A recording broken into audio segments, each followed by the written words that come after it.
खुदा यीशु मसीह के जलाली बबरकत और फ़तहमंद नाम में आप सब टिकटॉक पर देखने वालों की सबकी सलामती हो। मैं खुदा का शुक्र करती हूँ। खुदा के प्यारे लोगों, कल हमने एस्टर के बारे में बहुत सारी बातें आपको बताई और आज हम आपको अज़रा के बारे में बताएंगे कि अज़रा ने जो रोज़ा रखा था, वो अज़रा ने रोज़ा रखा नहीं था, बल्कि उसने रोज़ा रखने में जो है वो लोगों की रहनुमाई की थी, क़यादत की थी, दुआ मांगने में क़यादत की थी और उन लोगों की थी जो है बाबल से जिसका उस वक़्त बादशाह शाह खौरस बादशाह था और खौरस बादशाह का यहूदियों के अपने वतन वापस यरूशलेम जाने के लिए जो फरमान जारी हुआ था उसने किया। और ये यिर्मयाह नबी की जब हम अज़रा की किताब और उसका 8वां बाब और पहला बाब और उसकी पहली ही आयत को पढ़ते हैं तो उसमें ही हमें मिलता है कि पहले साल में, इसलिए कि खुदावंद का कलाम जो यिर्मयाह की ज़बानी आया था, जिनके यिर्मयाह पर नाज़िल हुआ था और वो पूरा हुआ। खुदावंद ने शाह खौरस का दिल जो है वो उबारा। और ये उस वक़्त की बात है जब अज़रा भी इस असीरी में था। अज़रा काहिन जो है वो खुदा के प्यारे लोगों, इन सब लोगों को जो है इनकी रहनुमाई करता है। सारी लिस्ट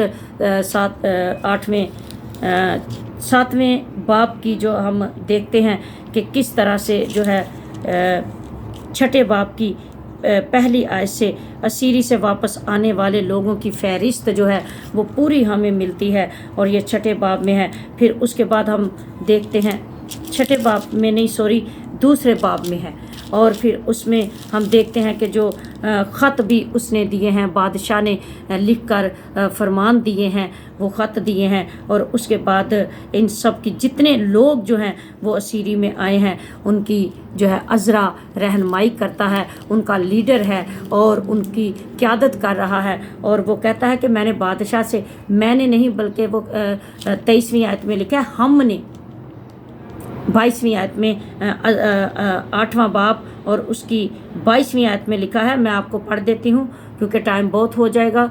और लिखा है, क्योंकि हमने शर्म के बाहिस बादशाह से सिपाहियों के जत्थे और सवारों के लिए दरख्वास्त ना की थी ताकि वो राह में दुश्मनों के मुकाबला में हमारी मदद करें, क्योंकि हमने बादशाह से कहा था कि हमारे खुदा का हाथ भलाई के लिए उन सब के साथ है जो उसके तालिब हैं और उसका ज़ोर और कहर उनके सब के ख़िलाफ़ है जो उसे तर्क करते हैं। कहते कि हमने कोई घोड़े सवार या कोई सिक्योरिटी या कोई फ़ौजी या कोई सिपाही या कोई ऐसे लोग हमने जो हमारी मदद करते, हमने बादशाह से नहीं मांगे।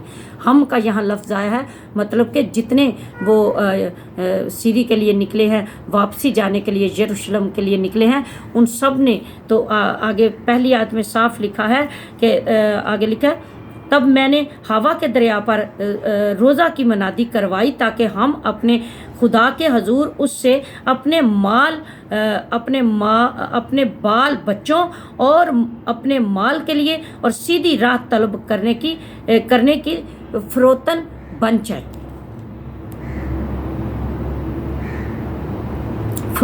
जाए। पहली बात, बाल बच्चों के लिए वो जितने भी थे, अकेले काहिन अज़रा के नहीं थे, बल्कि जितने भी बाल बच्चे थे, जिनमें औरतें भी थी, बीवियां भी थी, उनके बच्चे भी थे और माल डंगर भी होगा और उसमें जानवर, ये वो हर चीज़ होगी, ठीक है। और दूसरी बात आपने लिखा है सीधी राह तलब करने के लिए, और फिर लिखा है माल के लिए, फिर लिखा है भलाई के लिए, कि हमने भलाई के लिए ये रोज़ा रखा और सब ने रखा। ये नहीं कि खाली अज़रा ही बीच में होगा, सबका जिक्र है। कोई यहाँ बात नहीं आ रही कि अज़रा ने रोज़ा रखा। बात जब लोग करते हैं तो कहते हैं मूसा ने रोज़ा रखा, अज़रा ने रोज़ा रखा, एस्टर ने रोज़ा रखा, एलिया ने रोज़ा रखा। ऐसा कुछ नहीं है। क्यों गलत एजुकेशन आज आप लोगों तक पहुँचाते हो? सही बयान करो, सही बताओ, ताकि लोग इस बाइबल मुक़द्दस को जो है वो फॉलो करें। और फिर आगे बड़ी ज़बरदस्त बात लिखी है, सो हमने रोज़ा रख कर इस बात के लिए अपने खुदा से मिन्नत की कि उसने हमारी सुनी। हमने रोज़ा रख के, यहाँ हम का लफ्ज़ आया, यानी कि हम सब ने रोज़ा रखा। यहाँ कोई बात नहीं हुई कि मैंने रोज़ा रखा है। सो खुदा के प्यारे लोगों, बात को पढ़ा करें और फिर उस पे बात किया करें। सो खुदा आप सबको बड़ी बरकत दे। जितने लोग मुझे टिकटॉक पर देखते हैं, मैं उनकी और उनकी ये जो वीडियो को शेयर करते हैं, फॉलो करते हैं, सब्सक्राइब करते हैं, लाइक करते हैं, बेल आइकन को दबाते हैं, मैं उन सब की तहे दिल से शुक्रगुजार हूँ जो खुदा के कलाम को, सच्चाइयों को दूसरों तक पहुँचाते हैं। सो खुदा आप सबको बड़ी बरकत दे। God bless you. मैं एक बार फिर आप सबको सलूट करती हूँ कि आप खुदा के कलाम को दूसरों तक पहुँचाते हैं। आमीन सुमा।